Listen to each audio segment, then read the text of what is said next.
finding basic teachings. The heart of the daily lesson preparation is visualized by this, finding those timeless principles and then stating them in terms of what I want to happen in the lives of my students on the basis of that. At this point, we are still working with discovering that big main thrust of the passage. And we've worked our way to 6 points or 6 steps of how to do it. Now on your exam it says follow the 8 steps, and we've got 6. We're going to begin the 7th one today. We'll get the 8th one within a day or so. And we will within these next 2 or 3 days pull together what you've been doing. Now, the 2 things that you had Friday and Monday, the demonstration lesson, hang on to your notes for that. And I gave you the sheet of paper that was the notes from Roxanne Jordan's, I believe, today. Didn't I? On that white sheet of paper, or did I? Okay, all right, I'll give it to you. Don't worry about it, and I'll give it to you. I've got it over here. I'll give it to you tomorrow probably. But we will be pulling that all together and using those as examples to do those 2 assignments, week 7, number 1, and week 8, number 1, which we will basically do in class. So don't you worry about that assignment, because you haven't been given that assignment outside of class. Okay? So if you haven't watched the video, though, you must watch that video, because it won't really make any sense what we do in class unless you've seen that lesson. So if you need to, be sure to see me after class, and I'll get up here and I can tell you how we can check it out to you. All right, we're in step number 6. Study, study, study.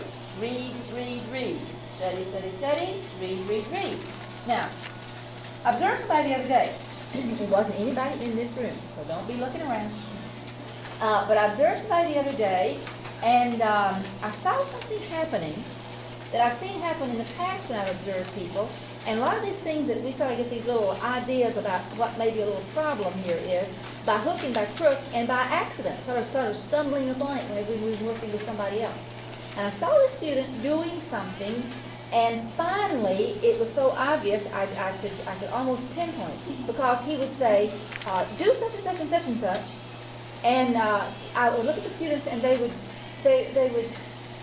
look around. He said, well, what was so-and-so and so-and-so? And I'd look at the students and they'd be looking around. And finally, one brave soul said, what verse is that in? And what had happened was this. And when I got with him, I said, I want you to quickly tell me how you prepare your lesson. And so he began to talk, and he just said, dum. And then he spent all this time down here and all this stuff. And I said, look, just a minute, now let's just go back. I said, what's the first thing you do? Well, I read the passage. I said, and then what do you do? Well, I didn't know. And I said, okay, are you listing the facts? Are you going through and listening to the facts? Oh, I just do that in my head. I said, okay, that's what's wrong. Because what was happening was this. He was, in his own preparation, he was doing it in his head, and it was working okay for him. But what would happen was he would go in his preparation to this point, and when he walked in that class, he assumed that everybody in that class had done the same thing he had done, and then he was just taking off right there from there teaching the lesson.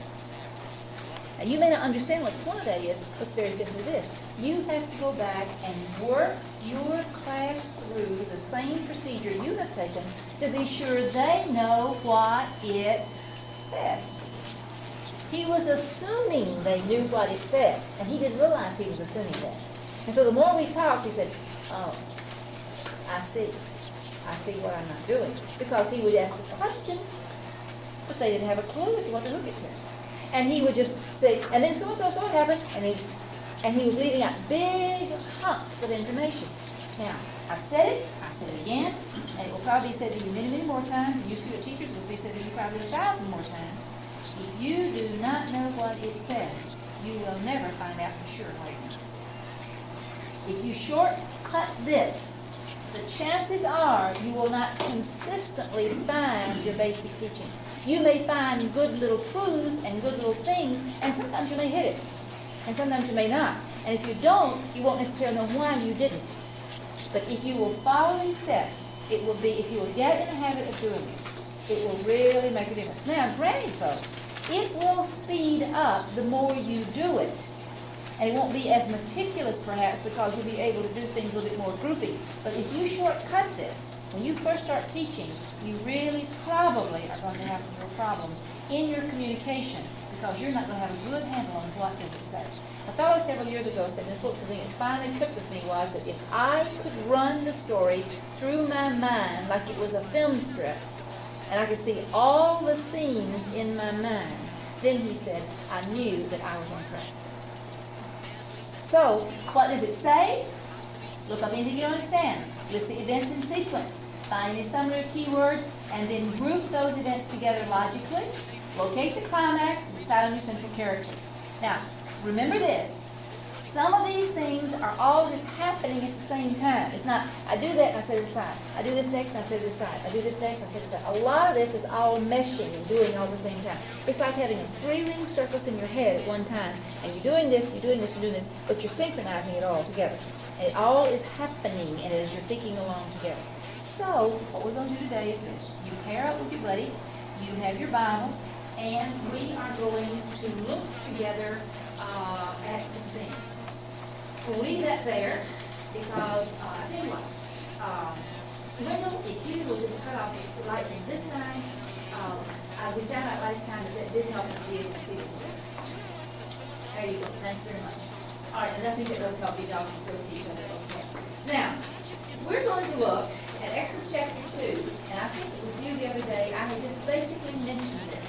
And it's been quite a while, and we're just going to walk our way through it real fast.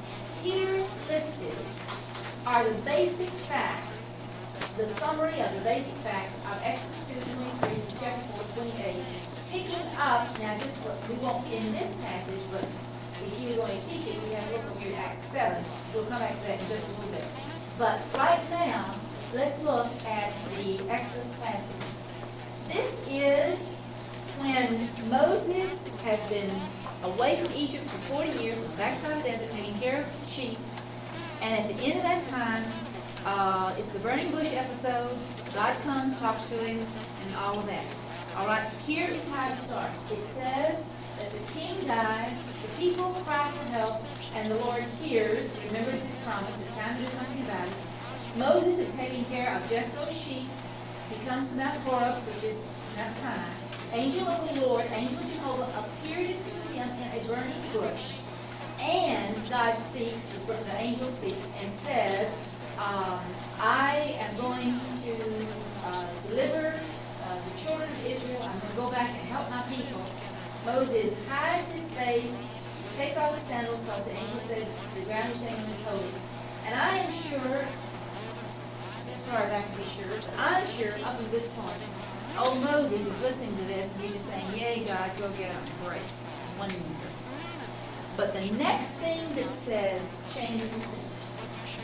Because God says what? You, Moses, are going to go and do it. At that point, what happened?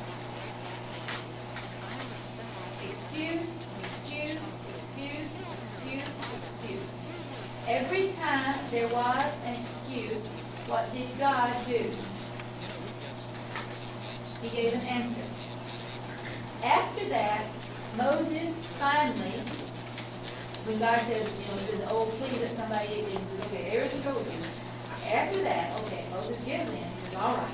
And he tells Jethro, Jethro sends him in peace. He leaves, and God predicts the plagues of the Passover, and you will omit chapter 4, 24 to 26. What's 24 to 26? Look at it. You don't have to unless you want to, but I'm going to when I teach you.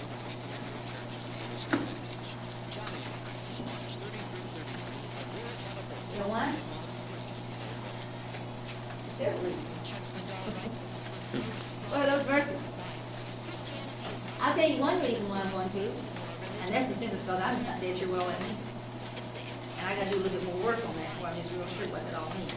The other thing is that if you bring it up, it can certainly, you can just, if you're not careful, you'll just go off into another direction. If you're teaching high school students or you're teaching adults and you've already dealt with the whole issue of the sign of the covenant of circumcision and you want to mention it, you may. But if you raise that up, you're probably going to have all these other questions that come. What in the world is this all about? So personally, for this lesson right here, I would just omit it and I would just keep going. And then you'll come on down where he meets with Moses meets Aaron. He shows him the signs and everything is exciting. And and they're all ready to go and do the things that God has called them to do. They're ready to go. All right, now, you've listed your facts. There they are. The next thing you want to do is you want to group those facts together in 2 to 5 big sections or breaks. Try to see it in scenes. Try to see it in movement. Obvious places where, all right, like this would be like the end of a paragraph, and in this section, or that'd be like the end of a paragraph, or that'd be like, oh, this would be like scene 1, act 1, no, act 1, act 2, big sections. Now, to save time, I'm going to arbitrarily do this for us, move us along. And I am going to put this like this, show you why I chose to put it at that point. Conceivably, it could be broken down a little bit more, but just for the sake of what we want to do here. I put it down here first because it just simply shows you the setting or the conditions that's happening in Eden. And then I broke it here because this is another little bit of a condition or a setting of what's about to make the whole thing all happen, because this is all where God's done the setting and what you're going to do. I'm going to do something about this little problem right here, go with the person. And then obviously line all this together. There's excuses and answers, and then that just sort of finishes it out down here. Where would you say the climax of this lesson is? When you talk about climax, it means what is it all? Come up to the top and then sort of everything just downhill. Where? I'm sorry, when he agrees. Is that what everybody said when Moses agrees to go? Is that what you said? All right, when he agreed to go, when he said, okay, all right, I will. I'll do it. Now, chief character. You've got 2, 3, well, leaving Zipporah out. You've got Moses, and you've got Aaron, and you've got Jethro as human characters. But you have another person who's visible, physically visible, the angel of Jehovah, who is God on earth, representing him, who's bringing the message from God. I think it's theophany, but we'll go into that. But God is talking now. Take it from, decide on your central character, and the chances are you will take a human character. And obviously, your most key character right here is Moses. So Moses is your chief character, and you take him as your chief character. You basically know where the climax is. We've basically grouped it. Now, what are we going to do? The next thing we want to do is this. We want to write out a brief summary of each of the big logical sections or groupings. That's the next big thing we want to do. And these big hunks of material that we've got right here, we want to come up with little summary statements or phrases or some kind of a word that will just summarize this clearly as far as the facts are concerned. Now, let me tell you something. If you had a good high school or college English professor who taught you how to write and how to express yourself on paper, bless their days until you as long as you're on the street. If they were Christian, be sure to say thank you when you're in heaven. If they're not, if they're still alive and you want to tell me thank you, you all do that. Because I'm serious. Those of you who have strong writing backgrounds will discover that when you get to this point, your ability to organize and explain and summarize things will be greatly, greatly enhanced if you had a strong background. Mine was not, I had a very, very strong grammar background, but I didn't have a lot of writing background. But I worked with a girl, Kathy Beers, who did, and Kathy, we would talk, and she could always say it real pretty, so I just have her say it real pretty, write it down real good. But when you're writing these things out, you want to try to get them as clear as you possible. So turn to your partner, and I want you to come up with a summary phrase or little statement for each of these 4 big categories. All right, let's take 2 minutes and have you do that.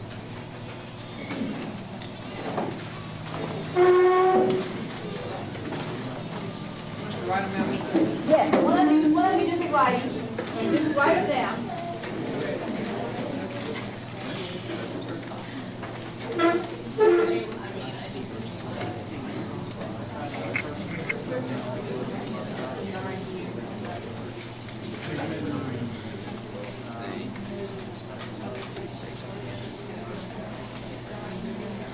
Keep it factual, just, just a summary or expression, just to say, all right, those first three little lines up there, what's that? And the next little part, what you gonna call that, what you gonna call this, what you gonna call that, just summarize. Can you pull it down? What do you mean, put down? Okay, God hears is one of the three. Right here, the king guys, Okay. and the people, the top part of the scripture, king guys can cry, God hears. What's that? Pardon? Yes, that's the first one. Then that's the next one. That's the next one. That's it. So 1, 2, 3, 4, little summary sections of those.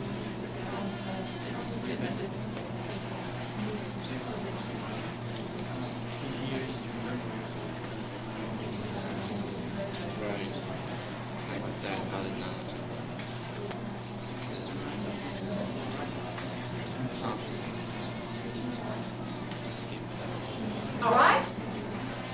You haven't gotten it all done. What did you do with the first one? You got the first one done? All right.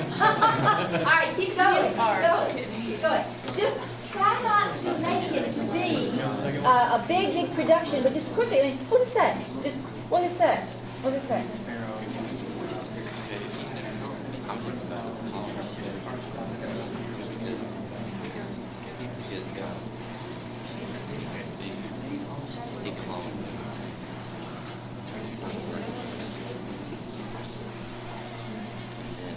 All right, just to be sure you're thinking right. What have you done for the first one? What would you say the first one is? Summarize the first one. Somebody, talk to me. God acknowledges Israel. God acknowledges Israel. Okay, that's fancy. Let's pull it down and just try to say it just as simply like what the facts say. That's good, but it doesn't have to be that fancy. All right, Tina. God wants Moses to deliver Israel from Egypt. Okay, now you're going a little bit too far. That's here. That's here. God, that's great for this. God wants Moses. God tells Moses he's to deliver Israel from Egypt. What's that right there? Oh, I'm sorry, I didn't get it. So God hears the cries of his people and meets their needs. God hears Look, God just what though? Response. God hears, all right, God hears the cries of his people. Okay? God hears the cries of his people. Tells Moses, you're going to be the one to go to deliver them. Moses makes excuses, and every time God answers. And then Moses just agreed in obedience. He just goes. Moses goes. All right, now look. You don't have to make it hard, folks. It's just really, really something quite simple. All you're trying to do is just come out with what does it say? What does it say? God hears the cry of his people. God appears to Moses in the burning bush and tells him to deliver the people. The reason I put that in there is that it's very critical as far as the facts are concerned. It's in the burning. God tells him to, not through a dream or through a voice from heaven or anything, but through a burning bush, to deliver the people. Moses excuses, God answers every one of them, and finally, Moses agrees to go. Go. Now then, what do you have? You've got simple, just there are the facts, and that's a summary of it. Now then, watch this. These summary statements reflect how the facts relate to each other. This first little thing, next little thing, next little thing, next little thing. And also, it will reflect the selection and emphasis that you desire to make in the passage. Now, if you don't understand that right now, that's fine. Write it down and explain it. These little summary phrases or statements reflect how the facts relate to each other. In other words, you've divided these facts into 4 big sections. And then you've got a name for each one of those sections. And it's like if you're going to write a summary statement of an essay or a summary statement of a short story, that would be your summary statement. God hears the cry of his people, appears to Moses in the burning bush, tells him to deliver the people. Moses offers excuses. God answers him, and Moses finally agrees to go. He goes. That's the summary. That's just a summary, little very, very non-polished, or just a little summary statements. That's what it says. That's what it says. See, be careful you don't describe it, but you just say what it says. Steve, what was the expression you used at the beginning? You said, God acknowledges God acknowledges Israel. Now that was going to be like a description of it. But the facts are, God hears the cry of people. You see what I'm saying by that? Keep it, what does it say?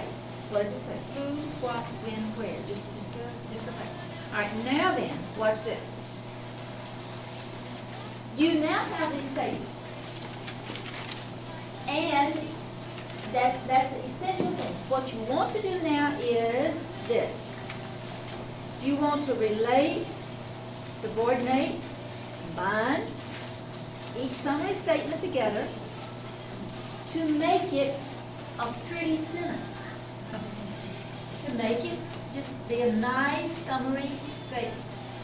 So that it's not like God hears the cry of people, and God hears to Moses in the burning bush and tells him to do it, and Moses offers excuses and God answers him, and Moses agrees to go. I think, right, that happened. All right. Was there something that you could subordinate? Who's your chief character?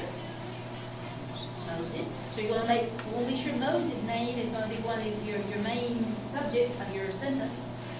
Because Moses is going to be your chief character.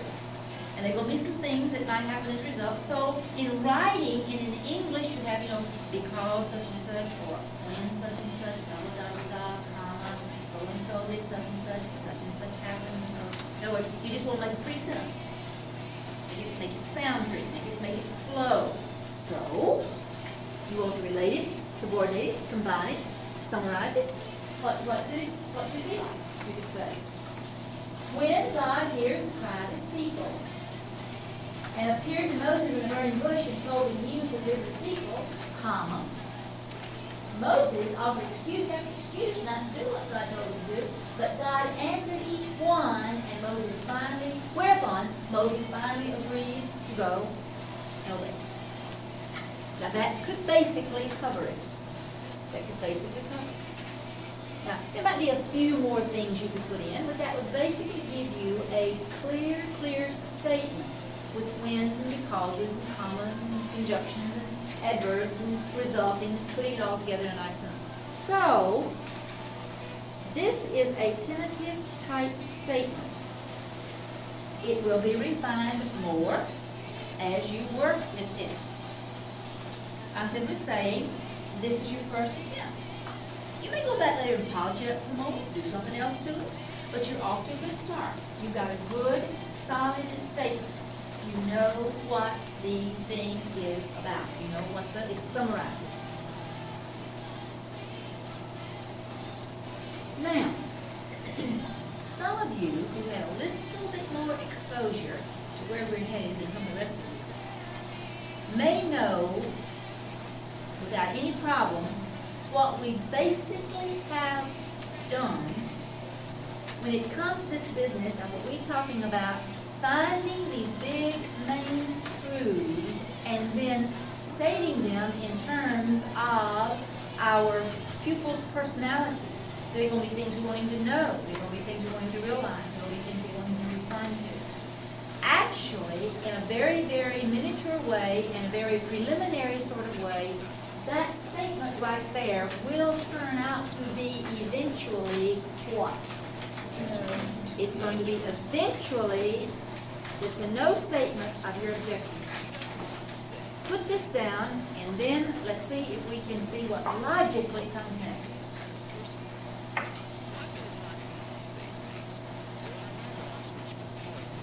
This will eventually be the to-know statement of your objective. Now that statement is going to be more than just listing of facts. See, while God is listing facts. God hears the people, cry for help. Moses cried with Moses, tells him he's going to deliver the people. Moses offers excuses. God answers him. Moses finally agrees to go and go. See, that's just facts. Just do. Up or down? Up.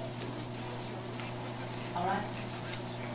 You relate, you subordinate, you combine. This is a two-type statement, so let me refine one. But this will eventually be the to-know statement of your objective. It will be more than just listing those facts. It will be a statement that reflects the selection of the facts that relate to the, there's a key word, what is it? Timeless principle you want to lead your students to see. Okay, your logical question is very simply what? You get that. See, there's a to-know statement. That's what I'm going to want to know. It's not just listing the facts. It's going to be sort of related together and everything. And it's going to be a statement that will reflect the selection of the facts that relate to the timeless principle that I want to lead my students to see. Your logical question is what? What's that timeless principle thing? How am I going to get it? Now remember what I told you? This all happens all together. It's not just something I just do something, I set that aside, and I'll do something else, and I'll set that aside. But this all begins to happen. This is not the process that you go through. But it all begins to relate to each other. And so right now my logical question is, wait a minute. Timeless principle, yes, great and wonderful, good and fine. But what in the world is the timeless principle? Okay, you ready? Are you ready to move on to your notes? Okay, here is the next step. We are ready to identify and state the timeless principle. We've been working with primarily what does it say, what does it say, what does it say, what does it say. We are ready now to deal with what does it mean. I'm just a little confused with the numbering. That's All right, thank you. That was confusing in the last class too. I should not have these numbered like this with 6s and 7s and 8s and things. Because you see, that's all things we do under step number 6. All of these other things were things that we do under step number 6, which was study, read. All of these little things have been just part of what we're going to do in step number 6. Now, this is big step number 7. Thank you, Allison, for pointing it out. I need to change it on my sheets. Identify and take the timeless principle. What does it mean? All right, now, you know what timeless principle is. It's something that applies to anybody, anywhere, not just people back then. So, what in the world do we do to find timeless principles? Well, there are things like, well, what did it mean to those people then? If I'd been there, what would it have been to me under those circumstances? What's the unique point of this passage? Those are some things that were probably going through your mind. Like, well, what's this thing all about? What's the point here? What's the timeless principle? How am I going to find this thing? I know what it says. And a timeless principle is something that doesn't just happen back then to those people. It happens to anybody. It can apply to anybody. How do I find a timeless principle? How do I find a timeless principle? Okay, this is still number 7 continued. How am I going to get this?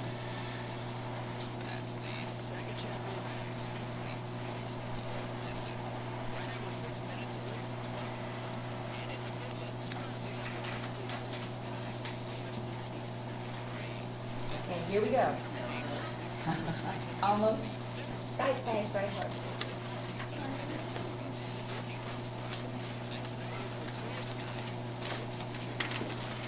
All right. How am I going to get this? Okay, this is step 7 continued. I'm going to identify and state that basic teaching. How? All right. We've already done the first thing. Uh-oh. Thank you. Okay, we've already done the first thing. We've summarized our basic facts. There they are, right there. Now, here's a little thing that will help you.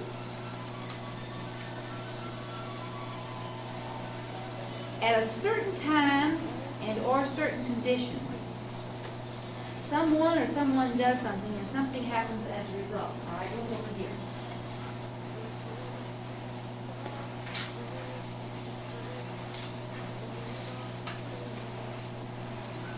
This is what we have just gotten through doing.